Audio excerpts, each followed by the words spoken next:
Once in a while I get people that that claim they don't believe in evolution. And my response generally is, why not? Really, why not?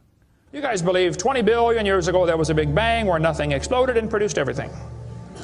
4.6 billion years ago the Earth cooled down, made a hard rocky crust. It rained on the rocks for millions of years, turned them into soup, and the soup came alive 3 billion years ago. Found somebody to marry, and something to eat, of course, and slowly evolved into everything we see today. There are some lies in our science books. Taught it for 15 years. Even though I'm not teaching it anymore, I still like to study. It's so many neat things to learn. We're going to cover some of that tonight. I'm not against science, I'm not against schools, I'm not against teachers, because most of them don't know what they believe. You have to tell them. They teach the kids it all started with a Big Bang 20 billion years ago. What exploded? This is what the textbooks teach. Before the Big Bang, there was nothing, literally nothing, an infinitesimal nugget of space. And then something happened, triggering the most colossal explosion in history. Yes, boys and girls, you see, nothing exploded, and here we are. So I asked this professor if I could ask him some questions about the Big Bang. I said, where did all this matter come from? He said, well, we don't know that for sure. I said, well, sir, would you please tell me where the laws came from? The universe is run by laws, gravity, centrifugal force, inertia. Who gave the laws? He said, we don't know that either. I said, sir, could you tell me where the energy came from? You know, it takes energy to make a Big Bang. Who bought the gas to run this machine anyway? He said, we don't know that either. I said, sir, could I ask you another question? He said, sure. What else would you like to know? Else? What do you mean else? You haven't told me nothing yet. I said, does Berkeley have a merry-go-round? You see, if a spinning object breaks apart in a frictionless environment, the fragments will all spin the same direction. The professor said, yes, I understand about the conservation of angular momentum. I said, well, good. I'd like to ask you a question then, sir. If the whole universe began as a swirling dot, like you said, why do two planets spin backwards? He said, that's interesting. I said, no, that's more than interesting. It's kind of hard on your Big Bang theory. Not only that, 6 of the moons are spinning backwards. Why? He said, I don't know. Why do you think they're going backwards? I was hoping he was going to ask that. I said, okay, now, sir, hold it. If I told you that I believe God created the heaven and the earth like the Bible teaches, you're going to say, and where did God come from? And I don't know. But you said, well, we don't know that for sure. We don't know that either. Don't tell me my theory is religious and yours is science. Oh, no, sir, they're both religious. Evolution is a religion. You have to believe. So I asked the professor, where did the matter come from? He said, I don't know. So basically, I believe in the beginning God, and you believe in the beginning dirt. One professor was getting kind of upset about this time. He said, Mr. Hovind, there are hundreds of varieties of dogs in the world. He said, do you mean to tell me that you believe all these dogs came from 2 dogs off a Noah's Ark? You expect me to believe that? I said, sir, would you look at what you're teaching your students? You're teaching your students that all the dogs in the world came from a rock.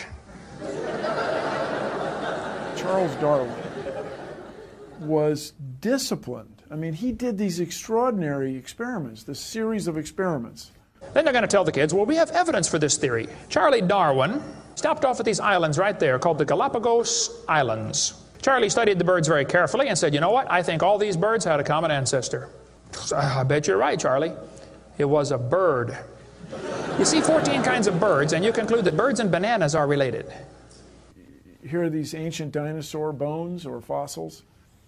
They tell the kids they have evidence of evolution from fossils. I don't think so. If you find a fossil in the dirt, all you know is it died. You don't know that it had any kids. And you sure don't know that it had different kids. You bring in a bone to the judge. Judge, I found this bone in the dirt. This is the ancestor of all the humans today. They would laugh at you. You don't know that that's the ancestor of anybody. And why on earth would you think a bone in the dirt can do something animals today cannot do? They'll say, boys and girls, you have 2 bones in your wrist, radius and ulna. And boys and girls, look at the whale's flipper carefully. Did you know the whale has 2 bones in his flipper? And they're called the radius and the ulna? Same as ours. Wow. Who named them, teacher? The whale? Think about it. I'm here to tell my people it's time to stop believing bull just because of tell you bull with a straight look on their face. Evolution say people came from monkeys, and the question is, why is there still monkeys? Even Stephen Gould admitted the absence of fossil evidence for intermediary stages is a persistent and nagging problem for evolution. See, what's happened, these guys have looked for missing links in the fossil record. They can't find any, and so they say, well, maybe evolution happened so fast it wasn't preserved. Maybe a reptile laid an egg and a bird hatched out. Well, who did that bird marry? This process that brought us to be is billions of years old. It happens very fast, billions of years fast. Here is radioactivity. They're going to tell the kids in the late 1940s they invented carbon dating. We're going to explain a little bit about radiometric dating and how it's supposed to work, and then show you that it does not work, okay? It sounds good, but there are some assumptions that mess everything up. If we had walked into a room and found a candle burning on the table, and I asked you the question, when was it lit? You say, I don't know, Mr. Hovind, it's burning when I got here. Okay, well then let's do some empirical science. Let's measure the height of the candle. Suppose the candle is 7 inches tall. Who can tell me when it was lit? Okay, nobody. Let's do some more empirical science. Let's measure the rate of burn. Suppose we determine it's burning 1 inch an hour. When was it lit? You're going to have a hard time telling me unless you're willing to make some assumptions. You find a fossil in the dirt, you can measure how much C14 is in it. Very accurately, by the way. And you can measure how fast it's decaying. That's just like measuring the height of your candle and how fast it's burning. Now, when did that animal die? You don't have a clue. Here's what you ought to consider about carbon dating. Samples of known age, it doesn't work. If it's a sample of unknown age, it is assumed to work. It's just really a hard thing. It's really a hard thing. Your world just becomes fantastically complicated when you don't believe in evolution. Freshly killed seal, carbon dated 1,300 years old. Shells from living snails, carbon dated 27,000 years old. Living penguins, carbon dated 8,000 years old. One part of Dima was 40,000 years old, another part was 26,000, and the wood next to it is 9,000. Then they tell the kids about the geologic column. They say each of the layers is a different age, you know, Cenozoic, Mesozoic, Paleozoic, Archaeozoic, all them zoic boys. Now, if you get a petrified tree standing up, running through different rock layers, I don't think it's smart to say those layers are vastly different ages. Those trees did not get slowly covered by the sediments over millions of years. They would rot and fall down. Crazy. They'll say, boys and girls, you have an appendix that you don't need anymore. That's a vestigial structure. That's proof of evolution. Well, excuse me, you do need your appendix. The appendix is part of your immune system. If your appendix is taken out, you can still live, okay? But it increases your susceptibility to quite a few diseases. You could live without both your legs and both your arms and both your eyes also. That doesn't prove you don't need them. There are no vestigial organs. And even if there were, that would be the opposite of evolution. That's losing, not gaining. I was taught when I went to school, man used to have a tail, but he lost it because he didn't need it. I thought, didn't need it? Have you ever thought how handy a tail would be? Have you ever come to the door with 2 sacks of groceries? Wouldn't that be nice, man? Be able to grab that door and walk right around and get in it? Lost it because we didn't need it. Man, you could drive the car and tune the radio knob and hold a Coke at the same time. What we're finding is that natural selection seems to be an incredibly important factor in generating new species. Natural selection, the key evolutionary mechanism Darwin identified. The bad designs get eaten by the good ones, and so all you have is good ones. Why is there still monkeys? Natural selection doesn't cause any evolution. It makes sure the bad ones don't survive, but it's not going to change it to something else. That's what evolution is. If you worked in a factory that produced cars and your job was to check for defects, and you caught every single mistake and you rejected it, how long would it take that process to change the car to an airplane? You say it'll never change it. That's my point. The students are taught we have evidence from development. Darwin considered this by far the strongest single class of evidence. This textbook says the human embryo growing in the mother has gills like a fish. Those little folds of skin are not gills. Those little wrinkles under your chin when you're growing up later develop into bones in the ear and glands in the throat. They never have anything to do with breathing. I've seen folks that have 5 or 6 chins and they can't breathe through any of them but the top one. Those are not gill slits.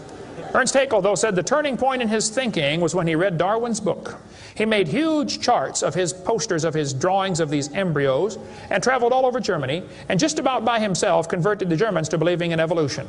Haeckel took a drawing of a dog and a human embryo and he changed them to make them look exactly alike. On top are Haeckel's fake drawings. Underneath are actual photographs of what he claimed he was drawing a picture of. Now either he's a lousy artist or he's a liar. Well, it turns out he's a liar. He was convicted of fraud by his own university, proven to be a fraud. But guess what? Haeckel's fake drawings are still used in textbooks in your state right now. It's only been proven wrong 125 years ago. I know it takes a while to get textbooks up to date, but that ought to be plenty of time. Adolf Hitler said, "You let me control the textbooks, I'll control the state." Watch this sentence here carefully. Some kids doing this for homework tonight. Boys and girls, do you think humans are still evolving? Now what kind of question is that? Doesn't that question assume that evolution has happened? What if a kid doesn't believe in evolution? How's he supposed to do his homework tonight? That question does not teach him how to think critically. That teaches him what to think, not how to think. And when the kid gets done with this course, he's going to think he knows how to think. But he doesn't. He knows how to be told what to think. Brainwashing at taxpayer expense. They want to use my tax dollars to teach that to your kids in our schools. If you want to deny evolution, that's fine. But don't make your kids do it, because we need them. And that's where the problem comes in. Okay? If you want to believe in the Big Bang, just enjoy yourself, but keep your religion at home.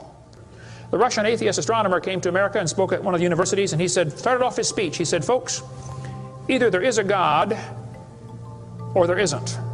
Both possibilities are frightening. If there is no God, we're in trouble.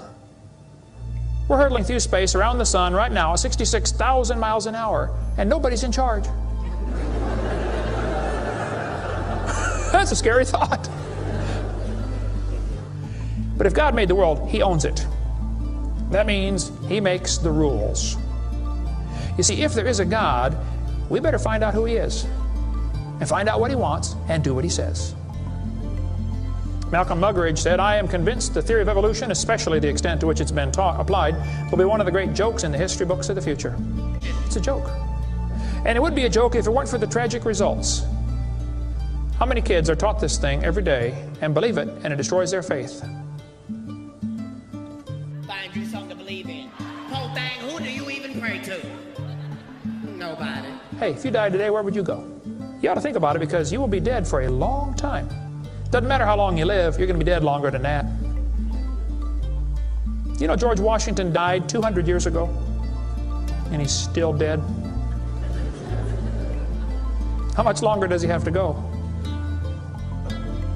You're going to be dead for a long time. All you get in this life is a little bitty dash between two dates. Just a little, and it's gone. What are you going to do with your dash? Where would you go if you died? Now, if you're not sure you're going to heaven, you ought to give your heart to the Lord and get saved. Say, "Lord, you may have it," the whole thing. If you are saved, you ought to find something to do for the Lord. And you ought to quit worrying about getting a fancier car and a fancier house and start worrying about who's going to heaven or hell. Maybe God gave you that good job so you can give some money to missionaries, not so you can build a bigger, fancier house. God loves you. God has a plan for your life.